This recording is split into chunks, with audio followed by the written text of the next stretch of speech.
बरसात लगातार तेज हो रही थी। सुधा जब विद्यालय से निकली थी बच्चों को पढ़ाने के बाद घर जाने के लिए, तब तो मौसम साफ ही था, मगर फिर अचानक थोड़ी सी बादल बनी और बरसात शुरू हो गई। वैसे तो उसे भीगने से परहेज नहीं था, मगर आज उसकी तबीयत बिगड़ी हुई थी। उस पर अचानक तेज चलते हुए उसकी चप्पल टूट गई थी। तभी उसे स्मरण हुआ, कॉलोनी के उस मोड़ पर एक लड़का चप्पल की मरम्मत का काम करता है। वह लगभग लंगड़ाते हुए वहां तक पहुंची। लड़के को वहां देखकर उसने राहत की सांस ली कि चलो घर पहुंचने से पहले उसकी चप्पल ठीक हो जाएगी। उसने लड़के को चप्पल ठीक करने के लिए कहा। वह 10-12 साल का लड़का उसे देखकर मुस्कुराकर चप्पल ठीक करने लगा। कुछ ही देर में चप्पल सिल गई। कितना हुआ? वह लड़का कुछ नहीं बोला, बस उसकी ओर देखता रहा। अरे बोलो ना, कितना हुआ? वह लड़का थोड़ा शर्माया सा धीरे से बोला। गोलगप्पे खिला दो कि आप? गोलगप्पे? अरे पैसे लेकर खा लेना। कितना हुआ?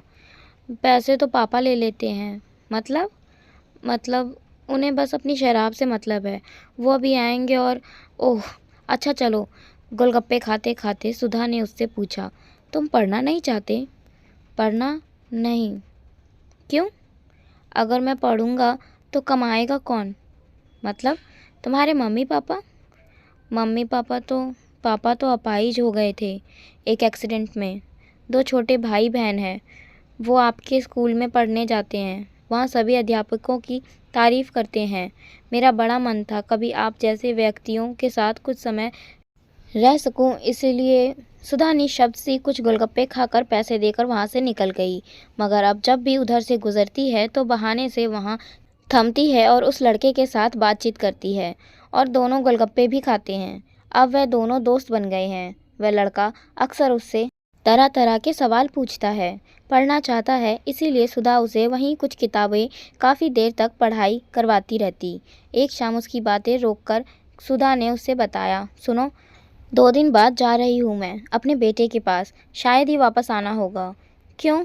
क्योंकि मेरा बेटा वहाँ रहकर पढ़ता है, तो अब वहीं रहूँगी। कुछ दिन और नहीं रह सकती आप? क्यों? बस आपके साथ अच्छा लगता था।